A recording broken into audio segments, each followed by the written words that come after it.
그러므로 그를 맞아들일 수가 없다. 그러나 너희는 그를 안다. 그것은 그가 너희와 함께 계시고 또 너희 안에 계실 것이기 때문이다. 복음서의 말씀입니다. 하나님께 감사합니다. 찬송가 185장 우리 응송 찬양하겠습니다.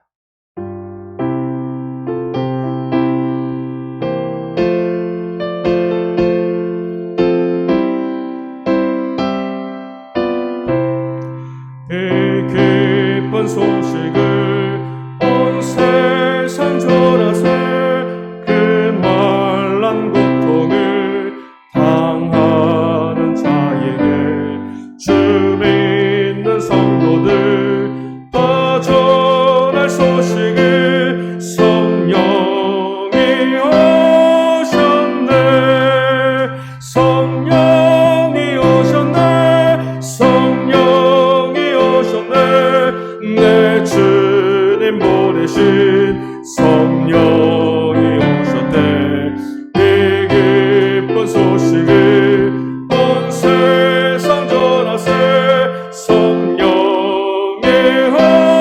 오셨네 만왕의 왕께서 저 사로잡힌 자 다 구원하시고 잠자여 주셨네 승리의 노래가 온 성에 들리니 성령이 오셨네 성령이 오셨네 성령이 오셨네 내 주님 보내신 성령이 오셨네 이 기쁜 소식을 온 세상 전하세 성령이 오셨네 한없는 사랑과 그 크신 은혜를 늘 의심하면서 안 믿는 자에게 내 작은 힘으로 고치가라리니 성령이 오셨네 성령이 오셨네 성령이 오셨네 내 주님 보내신 성령이 오셨네 이 기쁜 소식을 온 세상 전하세 성령이 오셨네 아멘. 할렐루야. 참 좋으신 주님의 은총과 평화가 우리 가운데 함께 하시기를 간절히 소망합니다. 오늘은 성령 강림 주일입니다. 거룩하신 하나님이 우리 안에 찾아오셨습니다.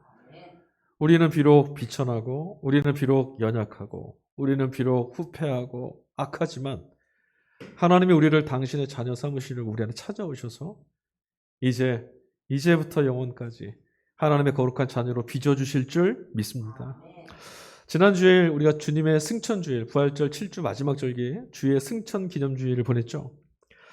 여러분 지난주 우리 말씀을 이미지로 한번 생각한다면 주님께서 하늘로 오르신 당신의 자녀들을 하나도 놓치지 않고 그들의 신음과 그들의 눈물을 하나도 잃어버리지 않고 다 살펴보시려고 하늘로 오르셨다. 그러니까 지난주의 이미지를 그림으로 한번 표시해 보자면 하늘로 상승하는 무엇인가를 그릴 수 있을 거예요. 근데 여러분 오늘 우리가 같이 읽은 성경, 성서일과 본문들 일독서, 구약, 창세기부터 요한복음까지 말씀 안에는 마치 그 야곱이 베델에서 보았던 사다리처럼요. 땅에서 하늘에 닿아 있는 그 사다리처럼 땅에서부터 하늘로 오르고 하늘로부터 땅으로 내려오는 오르락 내리락하는 상승과 더불어 하강하고 강림하는 어떤 모습을 우리가 볼 수 있습니다. 결론부터 말씀드리자면 오늘 본문 속에서 하늘로 오르려는 것은 인간이고요. 땅으로 기꺼이 강림하시는 분은 하나님이십니다. 오늘 말씀의 시작, 하늘로 향해서 올라가려고 애를 쓰고 몸부림치고 있는 인간들의 모습을 보여주고 있는 구약 창세기 본문이 첫 시작 1독서입니다. 홍수가 끝난 다음에 노아의 그 홍수, 심판이 끝나고 나서 사람들이 동쪽으로 막 이동하고 있었어요. 높은 곳을 찾아서.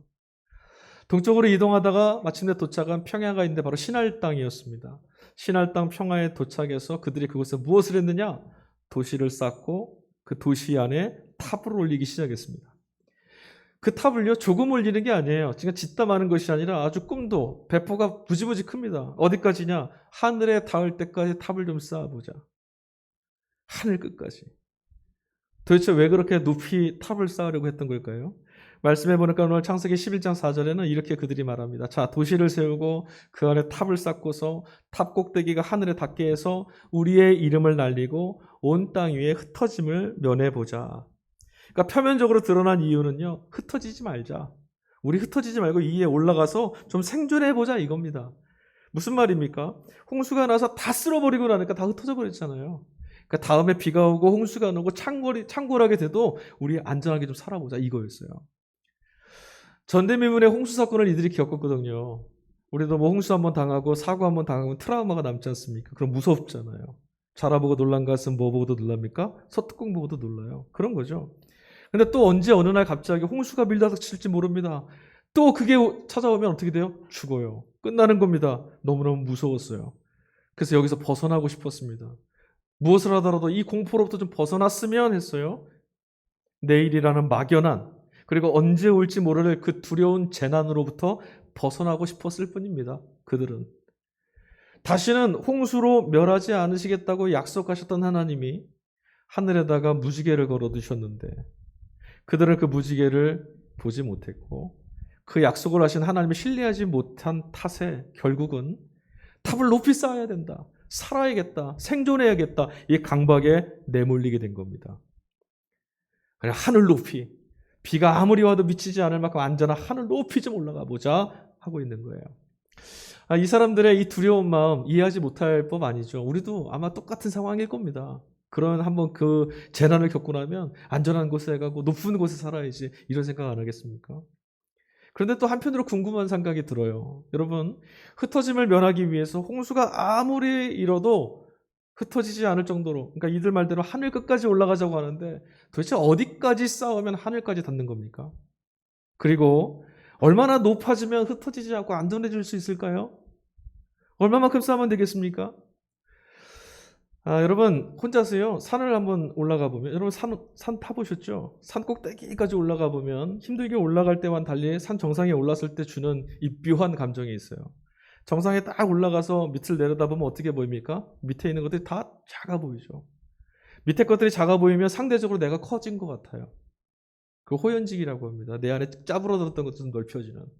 그러니까 내가 몸부림쳤던 저것들이 사실 별거 아니었어. 아주 작게 보이고, 작게 보인다는 건 나 자신을 키우는 것. 그런데 내 자신의 뭔가 커진 것 같고 내 자신의 뭔가 좀 늠름해진 것 같다. 이런 것들을 다른 말로 표현하면 전능성을 경험하는 거예요. 저 세상과는 다른. 근데 저 세상 아무것도 아니었는데 저 세상 전부인처럼 씨름했는데 사실 별거 아니야. 나 저 안에 가도 다 할 수 있어. 전능성이죠. 하늘에까지 닿겠다라고 했던 그들의 말. 그들의 언어 안에 무엇이 담겨있느냐? 휩쓸리지 않겠다. 휩쓸 일이 있어도 나는 거기에 휩쓸리지 않을 만큼 전능해지고 싶다. 아무리 어려운 일이 있어도 나는 그거 다 이겨낼 수 있는 그런 힘을 좀 가졌으면 좋겠다. 욕망을 드러내고 있는 겁니다. 말 그대로 하나님처럼 되겠다. 하나님처럼이란 말이 갖고 있는 게 바로 그거예요. 어떤 두려운 상황에서도 나는 쓰러지지 않는 존재가 되고 말 테야. 요즘 들어서 여러분 아파트 짓는 곳 가보면 아파트가 굉장히 높죠. 다 초고층 아파트예요. 예전에 상상도 못했던, 예전에 그냥 63빌딩이 지구상에 제일 큰 건물인 줄 알았는데 그만한 아파트들이 막 들어서고 있어요. 다 높아지고 있습니다. 올라가면 정말 어지러울 만큼 전망 좋은 아파트들이 계속 막 높이 올라옵니다. 예사롭게 보이질 않습니다. 왜냐하면 저는 이렇게 보이거든요. 하늘에 닿겠다라고 하는 그 욕망처럼. 도시를 짓고 탑을 쌓고 있는 그들, 하나님이 좀 뭐라 하셨냐면 저들이 이제는 정말 못할 게 없겠다. 우려하셨어요. 못할 게 없겠다. 그게 뭐겠어요? 하나님처럼 되려고 하겠다. 예사롭지 않은 일입니다. 그런데 여러분 생각해 보니까요. 이 사람들이 했던 도시를 쌓고 탑을 쌓으면서 했던 하나님처럼 하늘에 닿겠다고 하는 이 말을 우리는 이미 성경에서 이미 본 적이 있어요. 들은 적도 있습니다. 하나님처럼이라는 말. 에덴에서 들었던 소리입니다. 하나님이요 에덴 동산에서 당신의 사람들을, 당신의 형상을 닮은 사람들을 거기다 지어놓으셨어요. 그리고 그 안에다가 유일한 질서를 하나 주셨습니다. 에덴에 있던 유일한 질서가 뭐죠, 여러분? 무엇이었습니까? 하나님이 무엇을 지키라고 주셨죠? 선악과 따먹지 마라. 또 다른 거 있나요? 없습니다. 선악과를 따먹지 말라는 것이 에덴에 주셨던 하나님의 유일한 질서였습니다. 뭐뭐 하지 말아라, 따먹지 말아라, 이 금지 명령 안에 담겨있는 분명하고 아주 절대적인 경계가 있습니다. 뭐냐? 하나님은 말씀하시는 분이고 인간은 그 말씀을 듣는 존재다라는 거예요. 제가 늘 성경 공부할 때도 얘기하는데 선악과 그 나무 별거 아닙니다. 막대기 꽂아놓고 하나님이 이거 넘지 말아라 하셔도 똑같은 거예요. 하나님은 말씀하시고 인간은 듣는 거예요. 말씀이야말로 하나님과 우리 사이의 경계를 구분짓는, 경계를 나누고 가늠하는 본질인 겁니다. 선악과라고 하는 우리도 경험도 못해보고 보지도 못한 과일이 아니라 하나님은 말씀하셨다. 우리는 듣는다. 근데 인간이 어떻게 됐죠? 하나님처럼 지혜롭고 싶어서, 하나님처럼 지혜롭게 될 것 같아서 그 약속의 경계를 허물었습니다. 따먹었죠. 그리고 에덴은 신기루처럼 사라졌습니다. 자, 오늘 이 신할 평야에서 외견상으로는 그들이 지금 탑을 쌓고 있습니다. 그런데 그들의 마음 안에 쌓는 탑은 무엇이냐? 하나님처럼이라고 하는 불신앙의 탑을 쌓고 있는 겁니다. 하나님 없어도 우리끼리 탑을 높이 쌓으면 하나님처럼 될 수 있다. 하나님이 더 이상 필요 없다. 하나님께서 창조주시라는 것, 다시 말하면 하나님은 말씀하시는 분이고 우리는 듣는 존재다. 하나님에 의해서 지음받은 존재다라는 것을 잊어버리게 되면 그 말씀을 잊고 그 경계를 잊어버리는 인간이 하는 일이 늘 이렇습니다.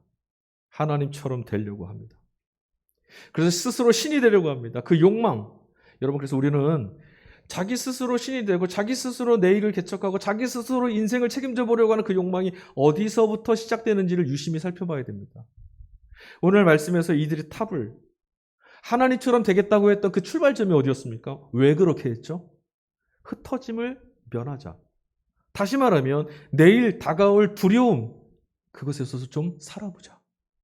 내일의 두려움을 염려할 때 거기서부터 시작한 거예요. 아직 오지 않은 내일, 하나님께 속해 있는 내일을 내가 책임지고 내 것인 것처럼 감당해 보려고 했을 때부터 시작된 겁니다. 두려움에 사로잡히게 되면 어떻게 됩니까? 이 문제를 어떻게 좀 해결해 볼까? 고개를 두리번 하게 되잖아요.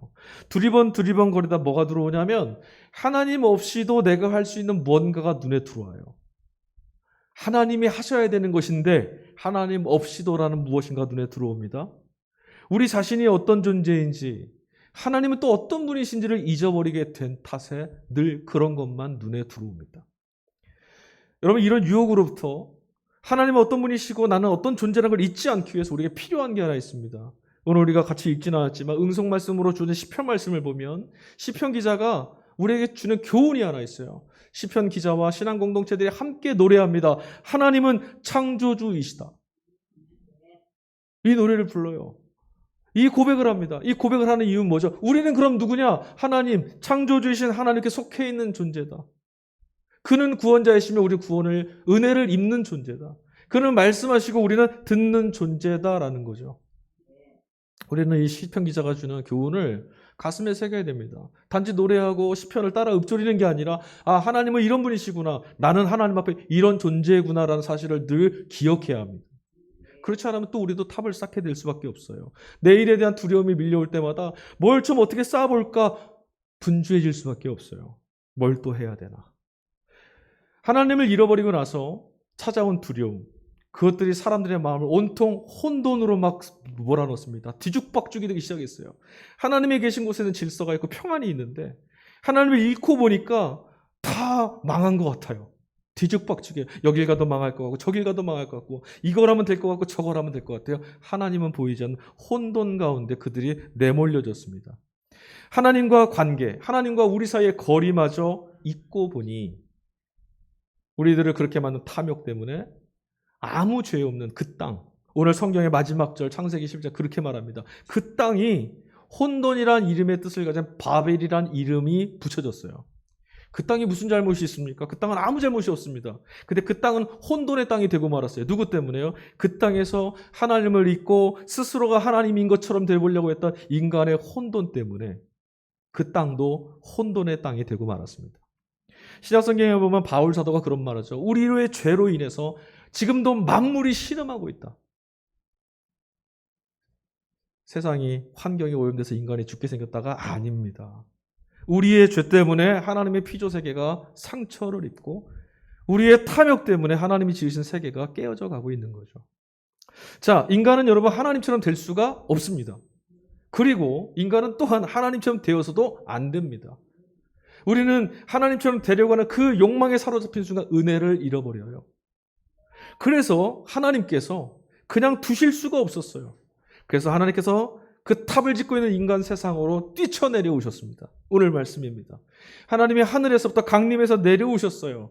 그렇게 되자 하늘까지 닿겠다고 했던 세상의 계획이 송두리째 뒤집어졌습니다. 마치 저는 이게 그림처럼 보이더라고요. 인간이 높이 쌓아서 하늘 끝까지 닿을 때쯤 됐는데 하나님이 그림을 뒤집어 놓으셨어요. 그러니까 땅으로 향하고 있는 거죠. 하늘로 쌓아 올리던 그림을 송두리째 뒤집어 놓으셨어요. 그런데 여러분, 그렇다고 해서 세상이 망하게 된 건 아닙니다. 하나님의 개입은 그들을 다 쓸어버리겠다고는 심판이 아니었습니다. 하나님의 개입하셔서 그들이 쓰는 탑을 그냥 흩어놓으신 그 목적은 혼돈으로 빠져있는 그 땅을 만물을 창조할 때 이루셨던 하나님의 그 첫 창조의 날처럼 땅이 땅의 자리에, 하늘이 하늘의 자리에 창조의 질서가 회복되고 두려움으로 비롯했던 죄로부터 인한 사망에 사로잡히는 인간들을 하나님의 생명과 평화의 땅으로 다시 회복시켜 주시려고 찾아오신 거라는 거예요. 바벨탑을 무너뜨린 거 여러분 섭섭해하시면 안 됩니다. 무너뜨리셔야만 합니다. 그래야 하나님은 하나님으로 계시고 우리는 하나님 말씀을 듣는 존재로 은혜를 받는 존재로 살게 되는 겁니다. 우리는 흩어짐이라는 것을 굉장히 무서워합니다.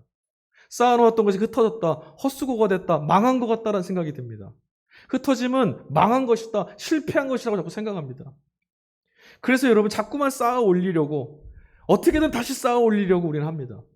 그런데 여러분, 높이 쌓아 올릴수록 중심 잡기 참 어렵죠. 우리는 중심이 아니고 근본이 아니고 근원이 아닙니다. 하나님이 주신 터 위에서만 우리는 세워갈 수 있거든요. 그런데 우리는 제 제주권 막 높이 쌓으려고 합니다. 높이 쌓고 처음엔 괜찮아요.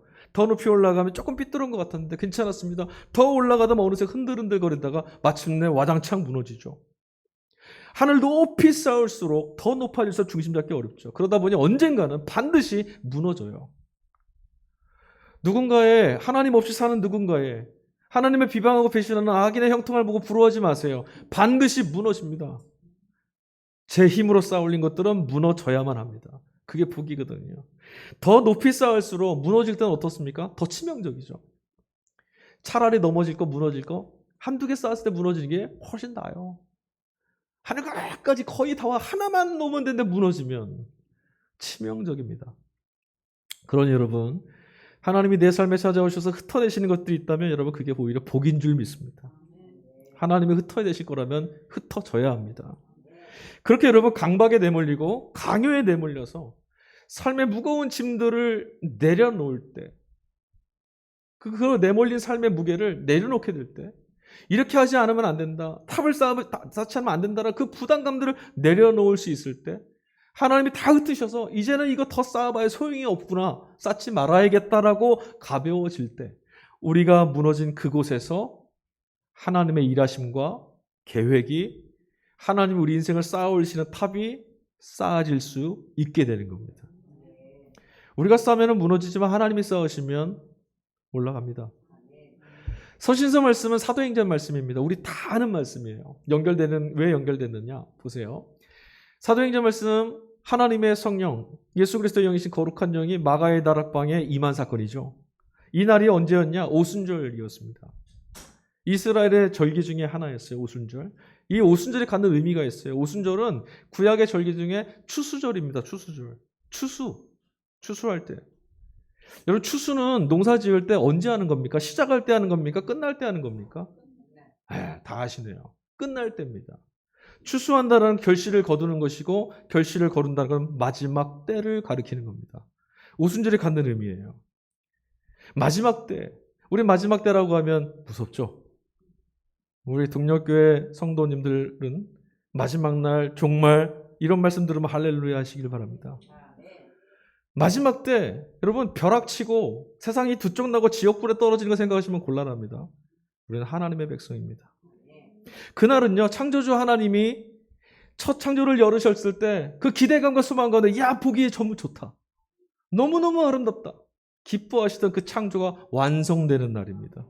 인간의 배신과 죄로 인해서 하나님이 기뻐하실 그 세상이 깨어진 것들을 하나님이 마침내 다시 완성시키고 회복하는 날입니다. 그게 마지막 때이고 심판의 때입니다.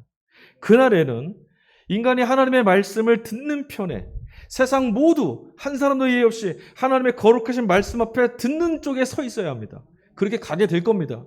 주님이 다시 구름 타고 오시면 누구든 인정할 겁니다. 하나님이시더라고. 우리가 그를 부인했고 하나님 없이 살려고 했는데 우리가 정말 부끄럽게 됐구나. 하나님을 말씀을 듣는 자리에 모두 다 서야 할 겁니다. 있어야 될 것이 있는 자리로 돌아가는 거죠. 있어야 될 것이 있는 자리로 돌아가고 없어야 될 것들은 사라지는 날이 바로 종말입니다. 악이 사라지고 죄가 사라지고 죽음이 사라지는 겁니다. 주님은 믿음으로 당신을 쫓는 이들에게, 지금 당신의 길을 쫓고 있는 당신의 백성들, 당신의 제자들, 당신의 증인들인 교회 공동체 그들에게 그날이 어떤지를 먼저 보여주셨어요. 그게 바로 이 오순절 성령 강림의 사건의 의미입니다. 성령이 강림하시는 이 사건을 보면서 우리는 무엇을 볼 수 있느냐? 주님이 다시 오신 그 종말에 어떤 일들이 이루어질 것이냐? 이 의미가 무엇이냐? 여기 주목해야 되는 거죠. 자, 그리스도의 죽으심과 다시 사심, 십자가와 부활의 터 위에서 성도들이 세워지고 교회가 세워졌습니다. 근데 아직 교회는 잘 세워지지, 이 사도행전 말씀하는 교회는 아직 안 세워졌어요. 성도들이 주님의 말씀을 붙들고 이제 함께 모이기 시작했습니다. 그곳에 오늘 성령이 임하셨어요. 각 사람 안에 성령이 임하시자마자 어떤 일이 벌어졌냐? 강력한 성령의 통치가 시작됐습니다. 성령은 하나님이세요. 하나님이 찾아오신 내 뜻대로 할 수가 없죠. 성령이 주도권을 갖기 시작했습니다. 그 첫 번째, 제일 먼저 드러난 성령의 통치가 무엇이었냐면 그 능력이 어디로 드러났냐? 입으로 드러났습니다. 말의 변화입니다. 말. 너무나 강력한 역사가 입으로 삐져나오기 시작한 거예요. 그곳에서. 여러분, 우리들의 입이 아까 우리 참회의 기도 드릴 때 그때도 같이 기도했지만 우리들의 입 안에 지금 무엇을 담고 살고 있습니까? 오늘의 세대를 보면요, 너무 참담합니다. 조롱하고 비난하고 정죄하는 말들이 가득합니다. TV를 틀기가 싫어요. 나와서 얼굴 들밀고 잘났다라고, 자기는 유능하다라고 말하는, 전문가라고 말하는 양쪽 다 욕하고 비난하고 정죄합니다. 교회도 그렇습니다. 욕심과 탐욕을 이루기 위해서 거짓과 기만과 폭력으로 얼룩졌던 우리들의 입에 성령이 주도하시는 거룩한 언어가 담기기 시작했습니다. 그게 방언입니다. 성령 하나님 찾아오셔서 저들의 입에 들려있었던 마치 걸레를 문 것처럼 더럽던 그 입에 하나님의 언어가 그 입에 담기기 시작한 거예요. 그게 성령 강림이시고 방언의 은사였습니다. 여러분, 오해하시지 마세요. 방언이라고 하면, 여러분, 방언 은사 사모하시죠? 중요하지 않군요. 바울은 분명히 위의 것을 사모하라고 했는데 사모하십시오. 하나님 주시는 건 선물입니다. 근데 한국 교회만큼 방언을, 또 하나님의 은사를 갈망하는 교회가 없어요, 세상에. 하나님 주시는 거 너무너무 귀해서 너무 갖고 싶어요. 그런데 방언 참 오해 많이 받습니다. 방언은 거룩한 언어죠. 하늘의 언어입니다. 하나님이 넣어주시는, 성령이 넣어주시는 언어예요. 그런데 방언을 마치 알아들을 수 없는 뭔가 이상한 말을 하거나 해석할 수 없는 신비로운 말이다, 우리 그렇게 생각하려고만 합니다. 방언이 거룩한 언어이고 하늘의 언어인 것은 오늘 이 이후에 말씀드리겠지만 그 안에 담겨있는 말의 내용 때문입니다. 방언 안에 어떤 것들이 담겨있느냐? 거룩하신 하나님을 향한 찬미가 담겨 있습니다. 그게 방언입니다. 야, 저 사람 이랬대 저랬대, 앞으로 이런 일이 벌어질 거래, 저렇게 할 거래, 내다보는 그런 게 아니라 하나님은 거룩하시다. 이 언어가 방언 안에 담겨 있다는 거예요. 얼마나 거룩한 말입니까? 우리의 입으로 내뱉을 수 있는 하나님을 향한 이 거룩한 찬미보다 더 거룩한 말이 어디 있겠어요? 이 말이 성령께서 우리 입에 불어 넣어주신 말의 변화, 방언이라는 거예요. 염려, 두려움, 걱정, 시기, 질투, 미움, 증오, 저주, 정죄, 이런 걸로 얼룩졌던 우리들의 말이 상황이나 여건과 관계없이 언제나 어디서나 하나님을 향한 감사와 찬양으로 채워진다면 여러분 이것보다 놀라운 일이 있겠습니까? 무섭고 두렵고 절망했던 그 자리에 내가 처해 있는데 내 입술이 열려지더니 입을 열어서 고백하려고 기도하려고 했는데 내 입이 터져 나오면서 하나님은 위대하시다.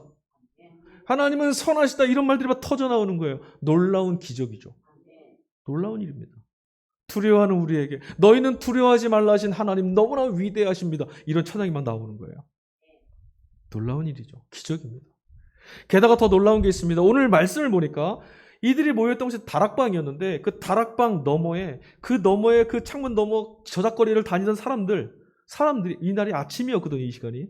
그 창밖으로 흘러나오는 언어, 그들의 말소리, 그들의 기도소리, 성령이 임하신 후에 그들이 방언으로 기도하는 그 소리를 듣고 나서 무슨 일이 벌어졌느냐? 그 밖에 길을 다니던 사람이 다 알아들었어요. 뭘 알아들었어요? 하나님을 찬미하는 소리를 알아들었어요. 예수 그리스도의 아버지신 하나님이 얼마나 위대하시냐고 하는 그들의 찬미를 지나다니는 사람이 다 알아들었답니다. 이게 놀라운 겁니다.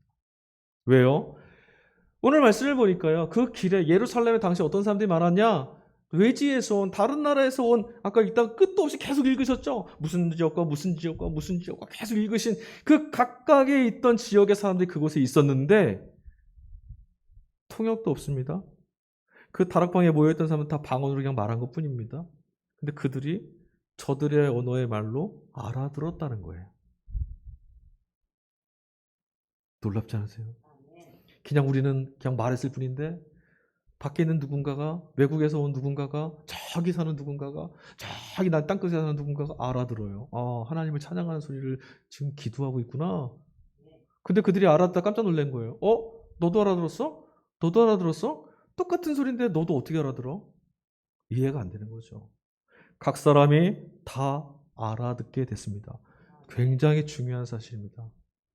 우리는 방언이라 하면 내가 말하는 뭔가 신비로운 말을 내가 하게 됐다라는 것에 주목하는데 그렇지 않습니다. 방언은 우리들이 전하는 말 안에 담겨있는 하나님을 향한 찬미를 세상이 알아듣게 됐다라는 겁니다. 그러니까 우리가 아무리 100만 마디 말을 해도 세상이 하나님은 위대하십니다라고 찬양하는 우리의 믿음을 알아듣지 못한다면 우리는 방언을 말하는 게 아닙니다. 바벨탑 이후로 오늘 구약에 쌓아놓은 그 탑이 무너졌잖아요. 그 무너지고 언어가 다 흩어졌습니다. 인간의 언어는 바벨탑 이후로 다시는 악을 도모하거나 하나님을 배신하는 그 일을 위해서 하나 되지 못하도록 흩어져서 하나님이 다시는 뭉치지 못하고 흩어내버리셨어요. 근데도 지금 말에 통하는 것들끼리 또 모이죠. 그래서 악을 막 만들어냅니다. 하나님의 뜻을 거부하는 폭력을 일삼습니다. 그날 이후로 세상이요 불통하게 됐습니다. 말이 안 통하니까 불통하죠. 얘는 아하 했는데 저쪽에서 어하고 알아듣고 나는 네가 좋다고 말하는데 나랑 해보자는 거냐 이렇게 알아들으니 불통하게 되고 갈등이 생기고 전쟁이 생기고 싸움이 나는 겁니다. 그게 오늘 세상의 모습입니다. 평화가 깨어진 이유가 바로 거기 있었죠. 그런데 성령이 강림하시고 나자 오늘 이곳에 어떤 일이 벌어졌어요? 경계가 무너졌어요. 차별도 무너졌어요. 나라와 민족과 열방의 경계가 다 무너졌습니다. 다 알아듣고 다 한 언어 안에 하나님을 향한 찬미 가운데 다 하나가 됐습니다.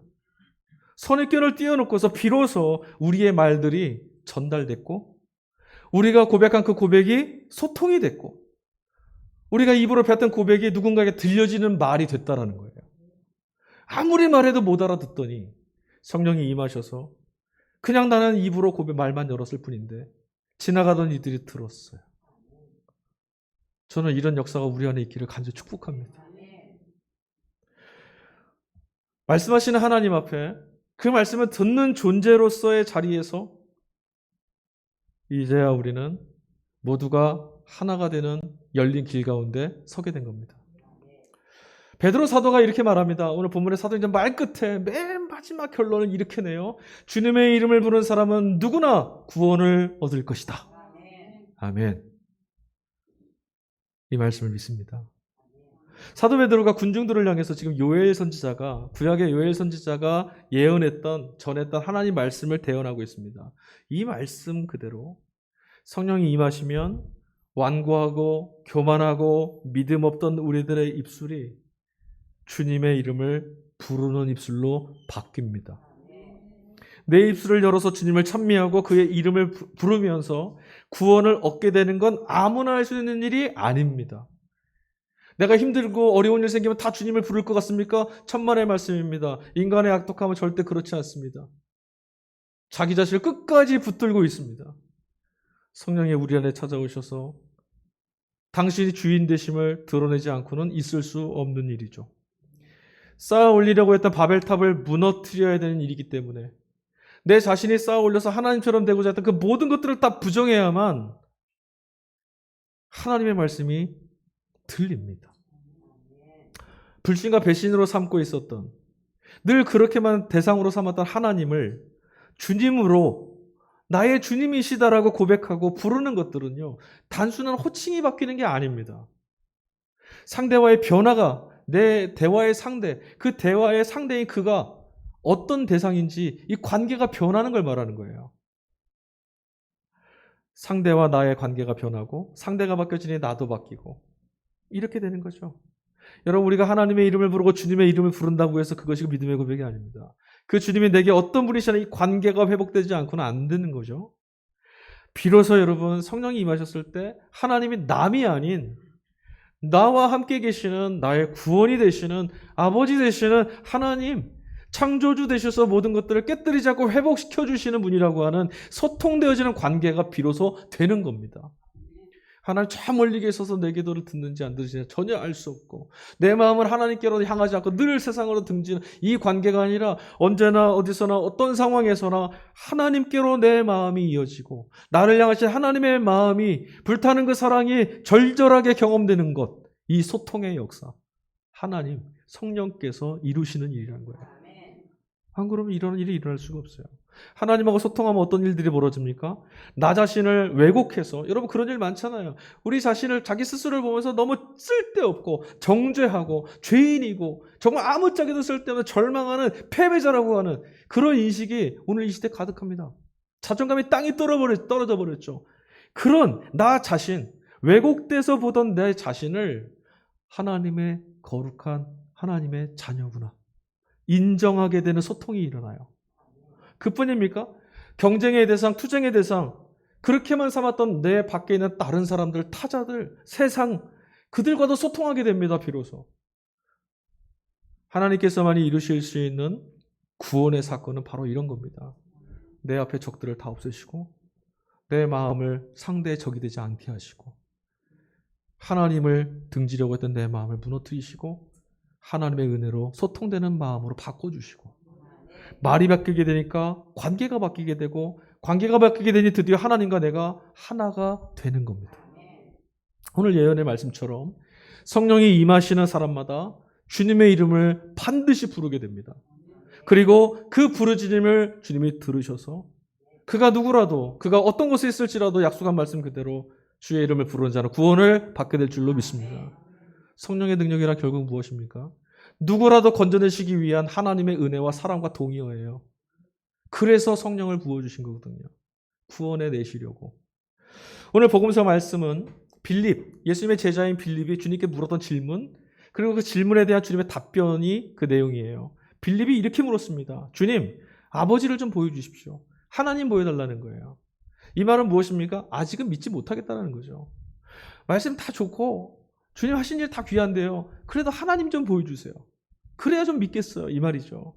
그런데 여러분, 이 빌립의 이 질문 안에 곤고하게 살아가는 우리들의 삶, 왜 이렇게 곤고하고 핍절되어 있는지, 그 이유가 무엇인지, 근본적인 그 문제의 원인이 무엇인지가 빌립의 질문 안에 정직하게 담겨 있습니다. 설교 때 자주 말씀드렸어요. 여러분, 실제로 여러분 우리가 우리 인생과 삶이 핍절된 이유는 무엇이 없어서도 아니고 무엇을 못 해내서도 아니에요. 우리의 인생이 자꾸 나락으로 떨어지고 무기력해지고 힘든 것은, 절망에 빠지게 되는 건 하나님을 잃어버린 탓이고요. 여기 계신 주님을 믿을 수 없기 때문이고요. 나와 동행하신 주님이 보이지 않기 때문입니다. 나 혼자 있는 것 같아서. 그에 대해서 이 빌립의 간절한 질문, 여전히 내 영혼이 너무 핍절되어 있습니다. 주님, 좀 답을 주세요 했던 이 물음에 주님이 답을 주셨는데 그것도 오늘 말이었습니다. 요한복음 14장 10절 예수님 말씀하십니다.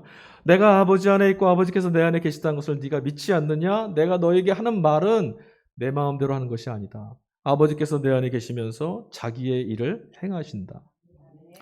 주님을 믿는다라는 것은 여러분 무엇일까요?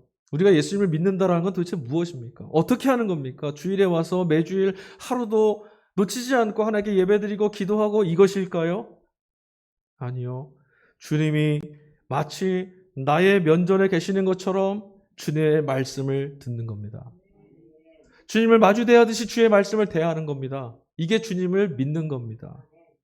그렇게 주님의 말씀을 믿고 따르는 것이 마치 하나님을 보며 살아가는 것과 같다라는 말씀입니다. 늘 하나님과 함께 하시면서 소통하시는 분이었기 때문에 여러분 주님의 말씀은 하나님 아버지의 뜻과 늘 일치해 있었습니다. 그래서 그분이 곧 하나님의 말씀이시다라고 우리 고백하는 거예요. 그 뒤에 11절입니다. 믿지 못하겠거든 내가 하는 그 일들을 보아서라도 좀 믿어라. 주님이 하신 역사를 좀 보시면서라도 좀 믿으시길 바랍니다. 그래도 주신 말씀으로도 하나님께서 예수님 안에 지금 같이 계신다라는 것, 내가 하나님을 보여주지 않았느냐? 왜 믿지 못하느냐? 답답해서 주님이 마지막으로 하신 말씀이에요. 내가 행한 일들을 좀 봐라. 내가 무슨 일을 했냐? 그럼 여러분 예수님이 어떤 일을 하셨습니까? 예수님이 도대체 무슨 일을 하셨길래 예수님을 보면 하나님을 알 수 있습니까? 누가복음 4장 18절에서 19절 말씀 예수님의 소명장입니다. 주의 성령이 내게 임하셨으니 이는 가난한 자에게 복음을 전하게 하시려고 내게 기름을 부으시고 나를 보내사 포로된 자에게 자유를 눈먼 자에게 다시 보게 함을 전파하고 눌린 자는 자유롭게 하시고 주의 은혜를 전파하게 하려 하심이라 하였더라. 아멘. 주님이 하신 사역은 33년 동안 하신 일은 다 이것뿐이었습니다. 주님은 입을 통해서 당신의 입을 통해서 밖으로 외친 소리를 통해서만 말씀하신 것이 아니라 단 하루도 33년의 삶을 주셨는데 공생의 삶을 주셨는데 이 단 하루도 허투루 사용하지 않고 주어진 온 삶을 통해서 하나님의 말씀을 살아내셨습니다. 이거 그대로 사셨고 이 말씀을 지향하며 사셨고 이 말씀을 이루고 사셨습니다. 자신의 몸을 다 들여서 세상을 향해 하나님의 말씀으로 외쳐진 거죠. 세상에게 하나님 말씀을 전하시기 위해 자신의 온 삶을 그냥 소리로 외친 거예요. 그래서 주님의 삶은 하나님의 몸말입니다. 몸으로 전한 말입니다.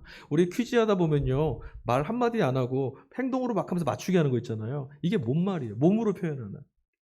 예수님은 자신의 인생의 삶을 하나님의 몸말로 사용하셨어요. 그래서 우리는 예수님을 하나님의 말씀이시다 하는 거예요. 여러분 우리 가운데 성령의 은사, 방언을 하시는 분도 있고 방언을 못 하시는 분도 있을 거예요. 이런 방언도 받았는데 저런 방언도 받았다. 그런 분도 있으실 겁니다. 그러나 여러분 방언을 비록 말할 수 없다 하더라도 여러분 낙담하시지 않으셔도 됩니다. 아니 낙담하시면 안 됩니다. 우리 입 밖으로 나는 소리는 아무 의미가 없습니다. 오늘 말씀에서 무엇을 드러냈어요? 우리의 밖으로 나가는 소리가 중요한 것이 아니라 내 입에 담겨있는 귀한 거룩한 내용을 듣게 될 수 있느냐. 누군가 듣느냐. 이게 훨씬 중요해요. 방언이라는 것이 들리는 것이 더 중요하다고 말했지 않습니까? 결국 내가 하는 이 방언, 내가 하는 이 기도가 성령에 의해서 드리는 기도가 소통되고 들려질 수 있고 드러날 수 있는 말이 되지 않으면 그건 거룩한 언어가 아닙니다. 오늘 본문을 통해서 우리는 쌓아 올리려고 했던 인간과 반대로 성령을 통해 주님의 나라를 또 그 나라를 가지고 강림해서 낮아지시고 우리를 찾아오 주시는 주님의 모습을 볼 수 있었습니다. 주님께서 강림하시니까 각 한 언어로 자기들끼리 똘똘 뭉쳐서 하나님을 배약했던 두려움과 염려, 반대로 탐욕 이런 것들을 스스로 이루어보려고 뭉쳤던 세력들이 다 흩어졌습니다. 반대로 한 언어로 흩어졌던 이들을 생명의 말씀이라고 하는 한 언어로 성령께서 또 다시 불러내셨습니다. 교회가 그런 거예요. 성령의 거룩하신 언어 안에 있는 한 몸. 죽었던 피조물들, 여러분 성령께서 임하시고 하나님의 말씀 그 언어가 생명의 언어가 담겨지면 어떻게 되느냐? 피조물들이 창조의 능력 안에서 회복이 되는 역사가 나타납니다. 뿐만 아니죠. 성령이 임하시자 어떤 일이 벌어졌습니까? 웅크리고 도망다니고 숨어있던 제자들이 주님의 약속 그대로 정말 능력의 종으로 살아갔습니다. 주님의 몸된 교회들, 이 교회들로 하여금 이 사실을 기억하고 그날을 소망하며 주님과 더불어 주와 함께 걸어가는 믿음의 길을 힘차게 나아가라고 분명히 이 사실을 가르쳐 주시기 위해서 오늘 성령께서 하늘을 가르시고 강림하신 겁니다. 여러분, 하늘을 찌를 듯이 세상의 불의함과 패악함이 높아만 갑니다.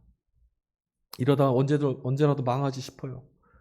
오만함 가득합니다. 그러나 여러분, 마지막 때가 올수록 희망을 보실 수 있기를 간절히 바랍니다.